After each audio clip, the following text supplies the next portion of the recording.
Good afternoon.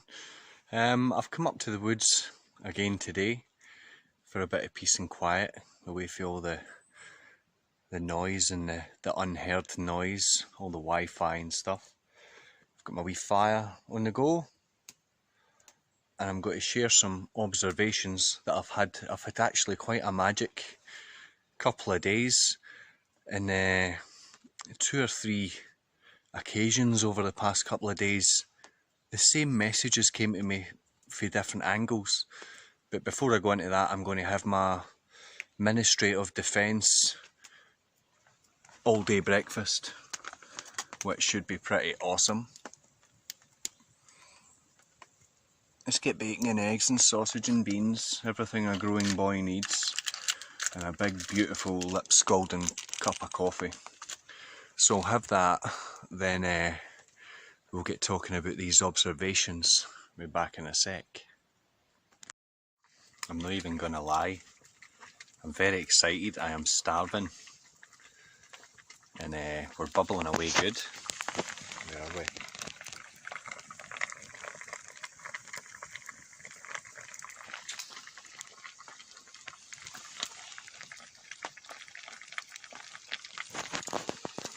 It's a man's lunch,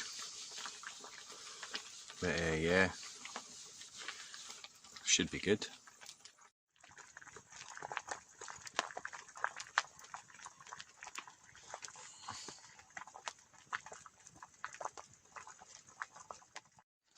Now I haven't tasted this, and it looks pretty awesome. We've got beans and potatoes and bacon and eggs and sausage. So let's get a bash back under here.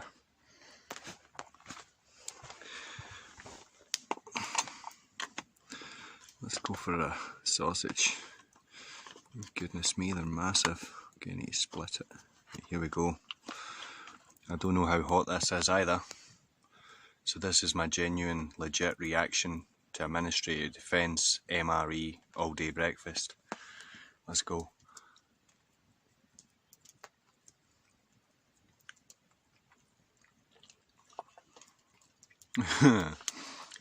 That's pretty decent. Jamie Oliver, Gordon Ramsay, Miller and Carter. You can't touch this, man. Anyway, I'm going to munch this, then we'll get to the real point of the video, the fun stuff. Okay, lunch was had. It was pretty decent, although I'm still starving. But those who know me will know I'm a bit of an eating machine. But nonetheless, that was pretty okay. Thanks to my friend Mooney, who gave me the MRE kit. I've got a lot of other stuff to try, but I'll do that another time. But observations, back to the point of the video. I listen to a lot of people, and I hear a lot of things, and I see a lot of things. And I try and look for the common theme of truth in everything that people are saying. Pretty much on a daily basis, I listen to a chap over in the States, and he is 71 years old, a religious man. He would call himself a son of God, which is a pretty high standard to call yourself, but the guy, in my view, is probably up there with the highest standard of human being that I've ever had the pleasure to listen to over the past at least 3.5 years. I've listened to this guy pretty much every day. And what I want to talk about is the mind. And in the age that we live, we have all this kind of mental health stuff and anxiety stuff, and the reason why people suffer from things is the lack of understanding of things. Now, we're listening to this chap a lot. Some of the things he says over and over and over again is, observe every thought, bring every thought into captivity, and that you are not your thoughts, and every thought is a lie. Now, I will try and keep this as short as I can, but I can't promise it's going to be a short video. The concept of every thought being a lie lies in the knowing that every thought that you have, and you can test this right now, it's pretty cool. is either in the future or it's in past tense. Now, something's either in the future or in past tense, then it's not actually now, it's not real. And if it's not real, then it's a fiction. So if you allow yourself to be emotionally affected, which in turn affects you physically, with chemicals released by certain emotions that control the physical state, you will become your thoughts. So if you have poisonous thoughts, if you have angry thoughts or judgmental thoughts or jealousy, the chemicals that your body is releasing are going to have a negative effect on you physically as well as mentally. If you have a positive mindset where it's thoughts of gratitude, happiness, love, joy, appreciation, again, the body releases chemicals that are good for the body. In the past, I've been subject to the physical effects of my own state of mind. I was a very angry guy at one point, which in turn led me to become quite seriously unwell. And at the point I became unwell, I was going to the gym 5-6 times a week. I was watching what I ate. I didn't smoke, I didn't drink. I was doing all the physical ticky boxes, but my state of mind, and I believe it wholeheartedly, caused me to become physically unwell. Having overcome that and being observant and becoming the environment that I put myself in, I removed myself from the negative environment and replaced it with a new. Another chap that I've just been reading, I'm actually reading the book by David Icke called The Answer, and it is a big ass book. I got it on Saturday, which was, well, today's Wednesday, so do the maths. So I'm halfway through this thing, and I've put in a lot of hours in reading this thing, and it is mind-blowing. But one of the common themes that, again, I hear all the time from this chap I listen to in the States on a more or less daily basis, is to one of the themes in The Answer by David Icke. I've written a couple of notes today, and again, it's just to solidify what this other chap's saying and what I'm saying is to be true. In David's book, it says, and if you buy it, it's on page 174. If he did this, I'd do that. If she said that, I'd say this. Where is all this coming from? Go into a quiet place and observe this and listen as it rambles on. You can observe your own body-mind chatter, and what does that tell you? It tells you the observer of the chatter is you.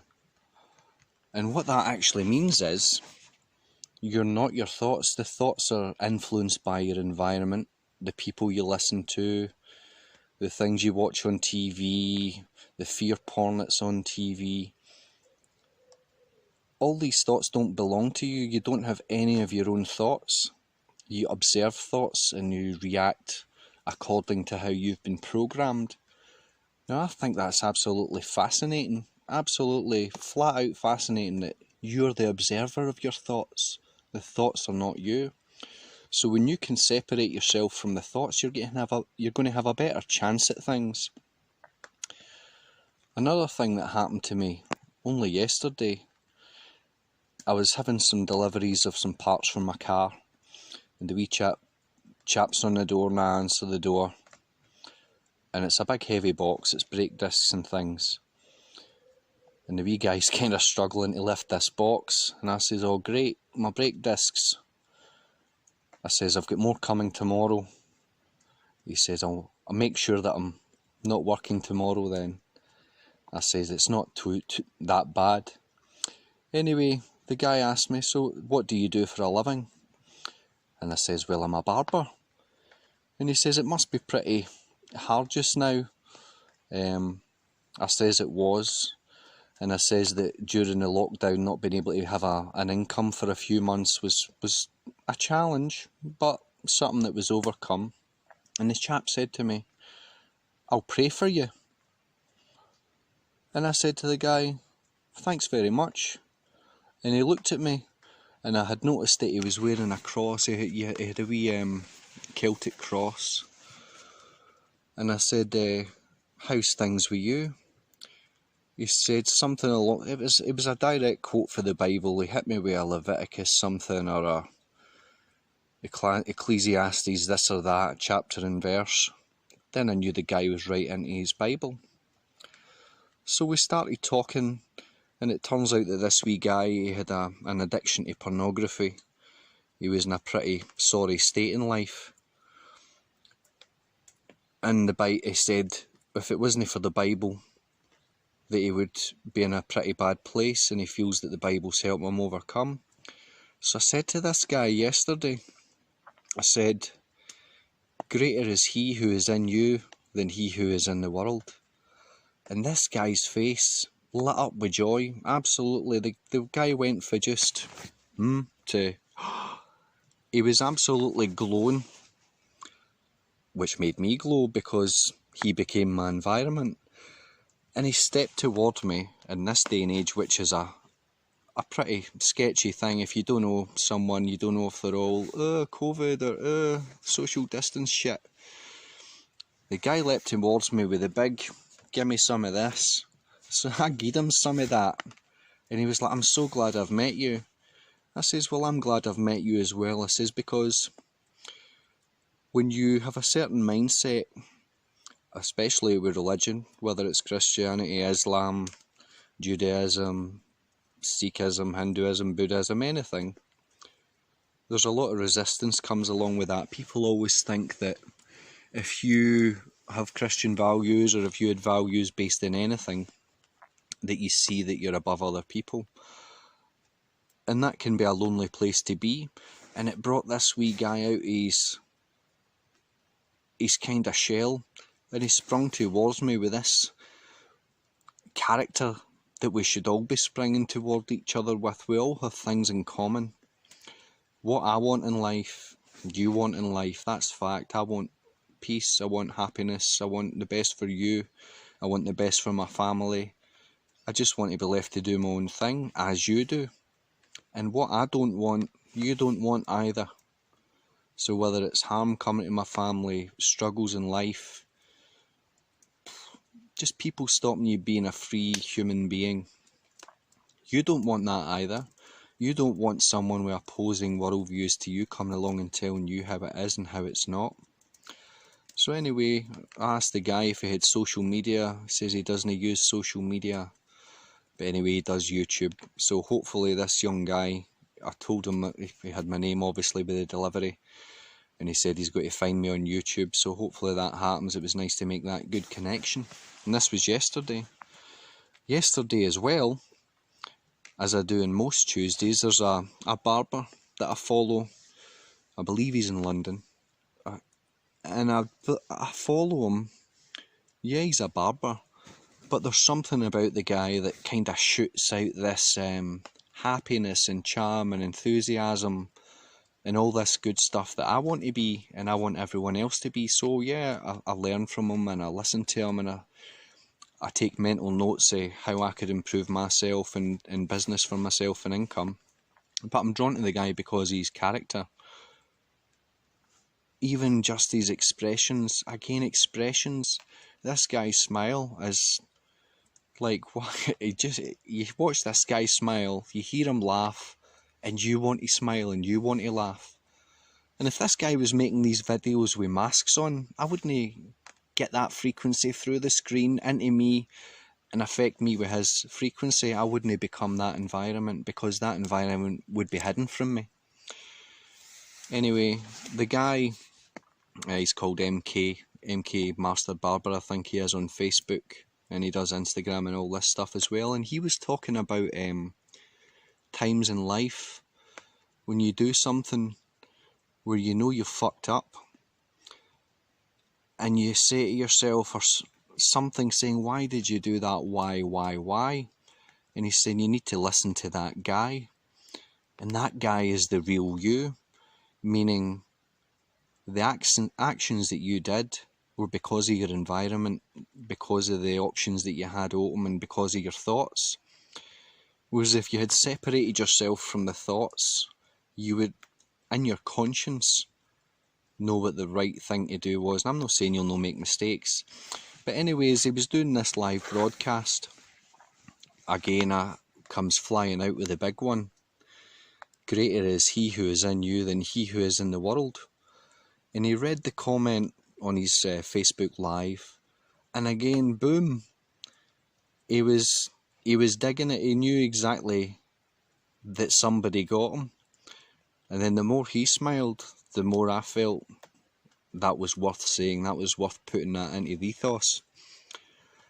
Before I know it, I'm sitting chilling in the master bed, and I gets the message on the phone. MK wants you to join his live thing. And I'm sitting, looking like I've been dragged through a hedge. I hadn't had my hair done. I had my lines done in my beard. I was looking scruffy. But anyway, I thought, you know what? I want to chat to this guy. I want more of this guy in my environment.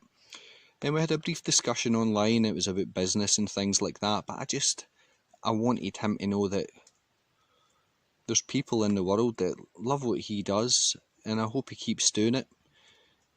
And it's not just what he says, it's how he says it. And him being him is infectious. He becomes your environment. And what I want to get at is, if you become more positive instead of doom and gloom, it'll not only affect you, but it'll affect everyone round about you, emotionally, psychologically, and physically. So if you're having a crap time, you think everyone's out to get you, if you feel like crap, if your body's not working good, you must change your environment, change the people that you're around, read different books, watch different stuff on TV. Don't watch the TV, listen to music that makes you feel good, opposed to crying-faced people singing about depressed crap. There's enough depression in the world without having it blasted through your ear holes whilst driving to work or whatever. But the observations that I made really over the past couple of days all kind of stemmed for the one thing. Greater is he who is in you than he who is in the world. Meaning, listen to the consciousness, listen to the voice, the voiceless voice. The consciousness is a voiceless thing. And don't listen to the thoughts, because the thoughts don't belong to you. They belong to the environment around you, which could be good, like being influenced by the guy in America, or David Icke, or MK, or any of the beautiful people that I have in my world, my kids and my missus, and my friends, who I love. If you're looking for a foundation, check this out. This is from John chapter 4 verse 4. Ye are of God, ye, you, and I. And whether you think it's the man in the cloud with the beard, or another thing, there's many ways to interpret God. But ye are of God, little children, and have overcome them, because greater is he that is in you than he that is in the world. And John chapter 4 verse 6 goes on to say, we are of God. He that knoweth God heareth us.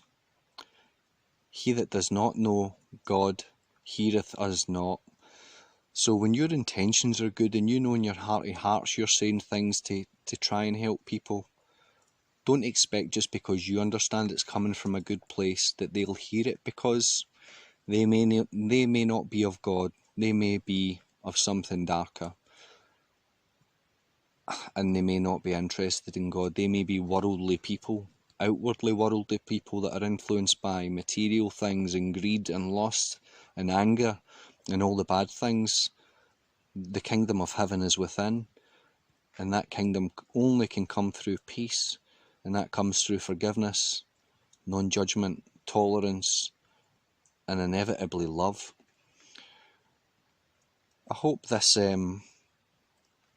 gave you something to think about. It certainly, last night I couldn't sleep. I was lying in bed thinking, what a mad couple of days. Mad as in good mad. It was just like, wow, the world is so brilliant. And I thought, tomorrow I'm going to go up to the trees, I'm going to swing in my hammock, I'm going to have lunch by the fire, and I'm going to share this with people. I'm sharing it with you, and I hope that you can start to look at yourself in a different light. Don't think you're your thoughts, good or bad. You're you, the observer of your thoughts, and by your actions you're known.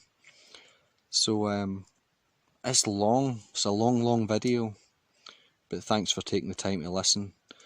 God bless, and I hope you'll have a good day, and I'll speak to you soon. Goodbye.